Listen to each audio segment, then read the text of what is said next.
All right, now this morning we're talking about one of the biggest events in Tallahassee. It draws international attention, also crowds and competitors coming from all over. Talking about the Red Hills International Horse Trials, and joining us this morning, a few of those going to be competing. Rick Wallace and Briggs Surratt. Good morning to you both. Morning. How are you?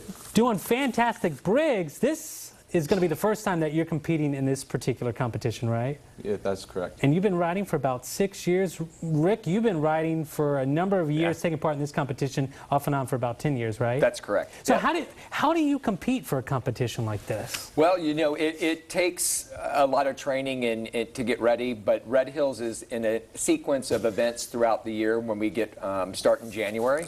So preparing for it is very important. Briggs is doing his second international event here. He's doing the CIC 1-Star on a horse that is a Tallahassee horse and a Tallahassee rider. So we're real excited about Briggs and his teammate Taylor DeLeo, who will be also competing this weekend. Briggs, tell me a little bit about the competition. Sometimes we've seen some of the pictures and some of the videos, you know, jumping over courses, things like that. What kind of competition are you taking part in? I'm taking part in eventing. Takes over 3 phases. First day dressage, second day stadium or cross country, depends on which division you're in. And then last day cross country or stadium.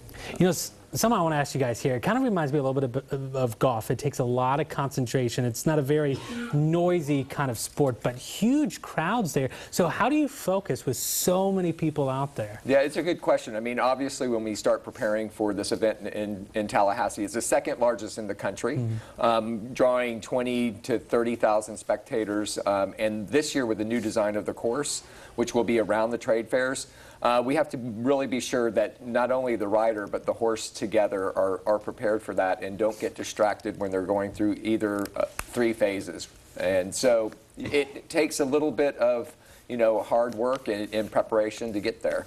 And it's amazing too to, you know, see the equestrian fanfare around the Big Bend and where people are really coming for. But each year, too, noticing the crowd, I've been out there a few times, a lot of newcomers as well. What would you say to maybe encourage somebody who's never been out before to maybe come and check it out? Well, obviously, it's an experience that doesn't happen in everybody's city.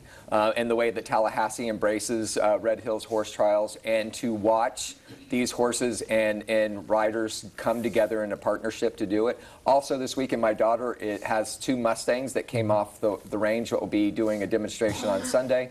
And it's just, you know, with this new configuration, you're going to be able to see a lot of competition and see these riders and horses really compete together. And you're going to see some of the information coming up on your screen here about the competition. Again, it's not just one day. You got a couple days to get on out and check it out. March 6th to the 9th, 7 a.m. to 5 p.m. daily.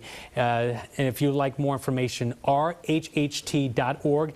And specifically for Team Wallace, teamwallace.org. You can also 879-2649. Briggs and Rick, thank you very much. Thanks Wish for you having guys us. the best of luck with the competition this week. And of course, we'll have all the information up a little bit later this morning, WT.